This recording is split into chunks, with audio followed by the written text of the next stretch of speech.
క్రీస్తు యేసునకు కలిగిన ఈ మనస్సే మీరు కలిగి ఉండండి. ఆయన దృష్టికి అప్పుడు మంచివాడుగా ఉంటాం. కారణం ఆ మనస్సే. ఇంకదే ఆలోచన ఉంటుంది, అదే జీవితం. ఇంకా వేరే పట్టదు. వ్యర్థమైన ఆలోచన రాదు, వ్యర్థ బ్రతుకులు ఉండవు.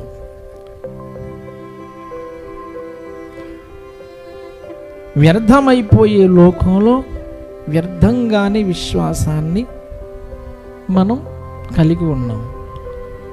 దానిని కొనసాగించడం చేత కావడం లేదు. అది విశ్వాసాన్ని కూడా వ్యర్థం చేసేసే పరిస్థితులలో ఉన్నారు. నీ విశ్వాసం ఎక్కడా అని ప్రభువు ప్రశ్నించిన సందర్భం కనబడింది కదా. మీ విశ్వాసం ఎక్కడా అంటే అర్థం ఏంటి? విశ్వాసం అయితే ఉన్నది కానీ కొనసాగించడం చేత కావడం లేదు. అవునా? విశ్వాసమును కాపాడుకుంటుని అనే వర్గంలో జాయిన్ అవ్వాలి మనం. దేవుని స్తోత్రం కలుగును గాక. ఎక్కడ విశ్వాసాన్ని కాపాడుకుంటుని అక్కడ ఉండాలి మనం. నీ విశ్వాసం ఎక్కడ అనే గుంపులో ఉండొద్దు. చాలామందికి గుంపులు ఉంటాయి. గుంపులు కట్టుకుని దాని వలన పొందుకునే లాభం ఏమీ లేదు. ఈ మధ్య ఇంకా ఎక్కువైపోయినాయి గుంపులు. వాట్సాప్ వచ్చిన తర్వాత ఈ గుంపులు ఎక్కువైపోయినాయి. ఎవరి ఆలోచన విధానానికి తగ్గట్టు వాళ్ళంతా గ్రూపు. అవునా కదా? వాళ్ళంతా గ్రూప్ అన్నమాట. ఇంకా వాళ్ళే ఏ మాట్లాడుకున్నా వాళ్ళే మాట్లాడుకుంటారు. 10 గ్రూపులు ఉంటాయి, 10 రకాల మనుషులు, ఒక్కో అభిప్రాయం కలిగిన వాళ్ళల్లా ఒక్కొక్క గ్రూపు. ఈ గ్రూపులన్నీ దేనికోసం? ఇప్పుడు ఈ గ్రూపులు వ్యర్థంగా ఉన్నాయి అనుకోండి, నీళ్లు లేని బావిలో దూకడానికి. ఉపయోగం లేని గ్రూపులు అయితే అంతే కదా. నీ ఆలోచన అనేది ఎప్పుడు పనిచేస్తుంది అంటే, క్రీస్తు న్యాయపీఠం అనేది ఒకటి ఉన్నది. న్యాయపీఠము ఎదుట నేను రక్షణ పొందిన నాట నుండి, బాగా వినండి, నేను రక్షణ పొందిన నాట నుండి నా దినములు సంపూర్తి అయ్యి అంతవరకు ఉన్న లెక్క నేను అప్పగించాలి. ఈ స్పృహ ఉన్నప్పుడు భయం అనేది ఉంటుంది. దేవుని స్తోత్రం కలుగును గాక. న్యాయపీఠం అనేది ఒకటి ఉంది, క్రీస్తు న్యాయపీఠం. న్యాయపీఠము ఎదుట నేను నిలబడాలి. మనం నేను నిలబడాలి, మీరు నిలబడాలి, ప్రతి ఒక్కడును నిలబడాలి, లెక్క చెప్పాలి. అవి మంచివైనా సరే చెడ్డవైనను సరే, దేహముతో జరిగించిన వాటి ఫలమును ఆయన ముందు అప్పగించాలి, లెక్క చెప్పాలి. న్యాయపీఠం అనే మాట బైబిల్లో ఉంది. న్యాయపీఠం ఉన్నది అనేది మనందరికీ తెలుసు. న్యాయపీఠం ముందు నిలబడతాము అనేది తెలుసు. అయినను భయము లేని క్రైస్తవ జీవితమే కనబడుతుంది. భయము లేదు. ఎందుకు భయము లేదు? ఎందుకు భయము లేదు? దేవుని వాక్యము సాక్ష్యం ఇస్తుంది. తన త్రోవలు తన దృష్టికి న్యాయములుగా కనబడును. ఒకని త్రోవ వాని దృష్టికి న్యాయముగా కనబడును. నేను చేసే ప్రతి తప్పు నాకు న్యాయమే.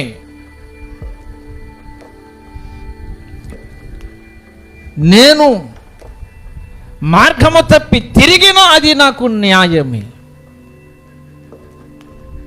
నీకు న్యాయమే అయినప్పుడు న్యాయపీఠం ముందుకెళ్ళి అడుగు. క్రీస్తు న్యాయపీఠం ఒకటి ఉన్నది.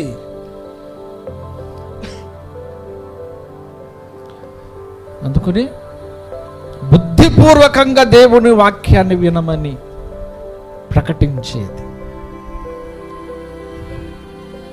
చాలా జాగ్రత్తగా వినాలి దేవుని వాక్యాన్ని.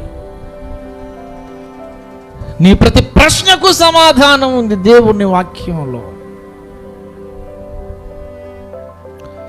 తీర్పు అనేది ఒకటి ఉంది. తీర్పులో నిలబడతాం. నువ్వు మంచి చేస్తే బలా మంచి దాసుడా దాసురాలా, నువ్వు చెడు చేస్తే బలా ఏముండదు.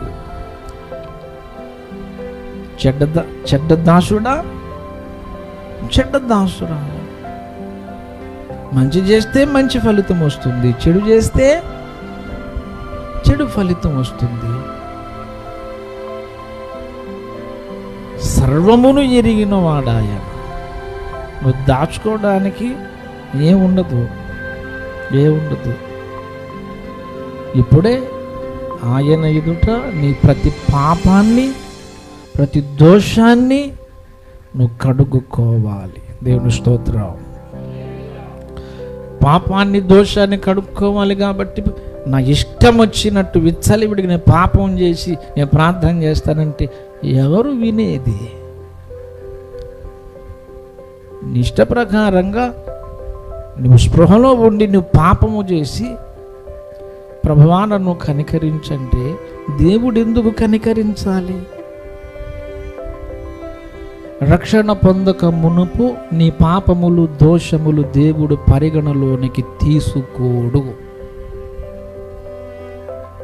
పరిగణలోనికి దేవుడు తీసుకోడు. రక్షణ పొందిన తరువాత చేసే పాపము దోషము పరిగణలోనికి వస్తుంది. పాపములు వేరు, లోపములు వేరు. లోపములు అంటే మాట జారడము, ఏమండి కొన్నిసార్లు చెడుగా చూడడము, ఇటువంటి కొన్ని సందర్భాలు వస్తాయి. వీటిని లోపాలంటారు. మీ ప్రక్కన ఉన్నటువంటి వ్యక్తితో మాట్లాడకపోవడం, లేకపోతే ఒకవేళ అసూయపడి, ఇవన్నీ ఏంటంటే లోపాలు. సరిచేసుకోండి. కనికరించి దేవుడు మనస్సును స్వస్థపరుస్తాడు.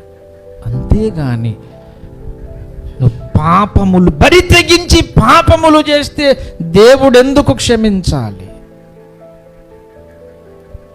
క్షమిస్తాడా?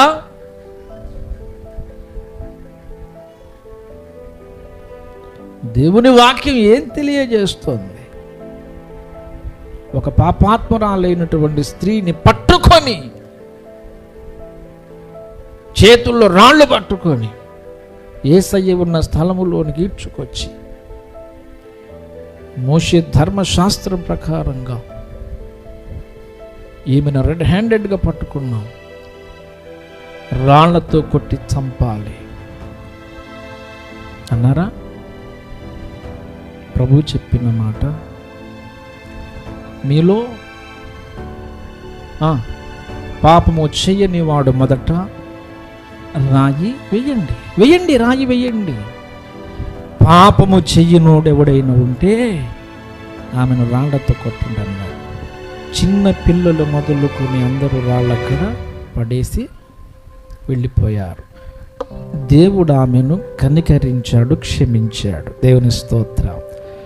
వెంటనే పలుకబడిన మాట, ఇకను నీవు పాపము చేయకుము. దేవునికి స్తోత్రం కలుగును గాక. ఇది ప్రతి క్రైస్తవుడు నేర్చుకోవలసిన పాఠం. అది ఇకను నువ్వు పాపం చేయొద్దు అంటే దాని అర్థం ఏంటి? నువ్వు పాపాలు చేసుకుంటూ వెళ్ళిపోమనా?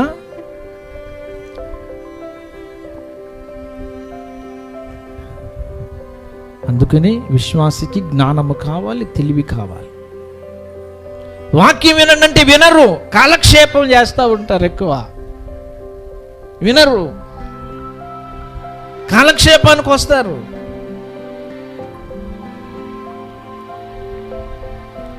సందేశములో నుండి దేవుడు ఏం మాట్లాడుతున్నాడో అర్థం కాదు. బుర్ర పెట్టి వాక్యం వింటే నీ ప్రతి ప్రశ్నకు సమాధానం దొరుకుద్ది. దేవునికి స్తోత్రం కలుగునుగాక. ఆలోచించుకోవాలి. పరిశుద్ధాత్మ దేవుడు మాట్లాడుతూ ఉన్నప్పుడు ఇదొక మనుషుని బోధ కాదది. ప్రతి వ్యక్తితో దేవుడు మాట్లాడుతూ ఉన్నాడు. నువ్వు సరి చేసుకునేది ఉంటే సరి చేసుకో. నీ ఇష్ట ప్రకారంగా బ్రతికితే కుదరదు. నిష్ట ప్రకారంగా ఉన్నదానికి నేనేం చేసేది లేదు, మీరేం చేసేది లేదు. ఎందుకంటే దేవుడు చెప్పాల్సిన విషయాన్ని బోధ ద్వారా దేవుడు చెప్పాడు. నువ్వు నడుస్తావా, నడవవా, వాక్య ప్రకారంగా నువ్వు దిద్దుకుంటావా, దిద్దుకోవా, అది నీ ఇష్టం, అది నీ ఇష్టం. పౌలు భక్తుడు, పూర్వమందున నేను దూషకుడను, హింసకుడను, హంతకుడను.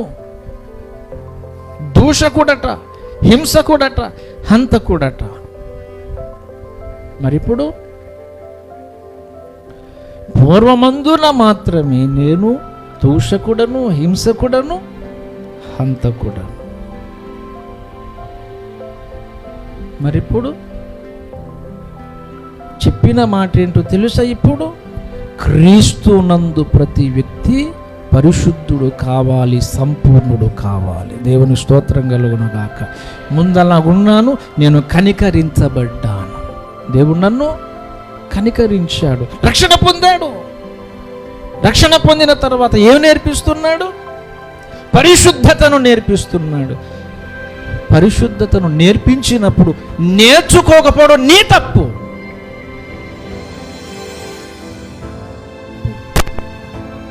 పరిశుద్ధతను గురించి ప్రసంగాలు దేవుడు చెప్పడం లేదా? న్యాయము గురించి, ధర్మము గురించి దేవుడు వాక్యంలో ప్రకటించడం లేదా? నేర్చుకోకపోవడం ఎవరి తప్పు? దేవుని స్తోత్రం కలుగునుగాక. నేను పరిశుద్ధుడనై ఉన్న ప్రకారం మీరును పరిశుద్ధులై ఉండుడి. పరిశుద్ధుడు అనే మాట అర్థం ఏం చెప్పాడు? సమస్త ప్రవర్తన యందు పరిశుద్ధులై ఉండుడి. ఏం చూపించాడు అక్కడ? పరిశుద్ధత అంటే ప్రవర్తన. ప్రియులారా, దేవుని వాక్యం మనకు నేర్పిస్తూ ఉన్న పాఠము ఏదైనా ఉన్నదంటే పరిశుద్ధ జీవితమే ముఖ్యం. పరిశుద్ధ జీవితం ముఖ్యం. ఆ తరువాత పరిశుద్ధుడైనటువంటి వ్యక్తి ఖచ్చితముగా దైవాజ్ఞకు లోబడతాడు. దేవుని దృష్టి ఎదుట మంచివానిగానే బ్రతుకుతాడు. దేవుని స్తోత్రం. నువ్వు మంచివాడిగా బ్రతకాలంటే ఒక్కసారి ప్రసంగి గ్రంథం చదువు. అర్థమైందా? దేవుని స్తోత్రం కలుగునుగాక. మనం చదవాల్సిన చదవం. అవసరం లేని అన్నీ మనం చదువుతాం. అవసరమైనవి అక్కర్లేదు. అవసరము లేనివి మ్యాగజైన్ స్టోరీస్ చదువుతారు చాలామంది. చెత్తంతా అందులోనే ఉంటుంది చదువుతారు. కథలు, కహానీలు. బ్రతుకుకు ఏది వెలుగును అనుగ్రహిస్తుందో అది చదవరు. నీ వాక్యం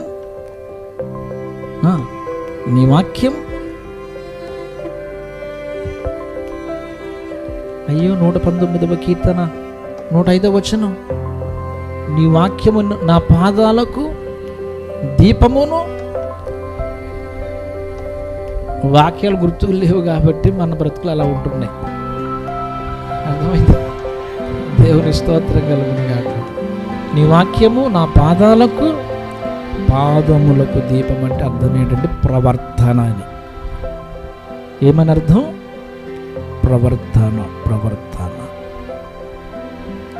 ప్రవర్తనను గూర్చి నేను చేసినన్ని ప్రసంగాలు ఎవరు చేసి ఉండరు.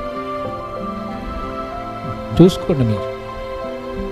భక్తిని గూర్చి నేను చేసిన ప్రసంగాలు ఎవరు చేసి ఉండరు. లోకమునకు వేరుగా బ్రతకండి అనే సందేశాన్ని నొక్కి గట్టిగా చెప్పిన వ్యక్తిని నేను. చూసుకోండి అవసరమైతే.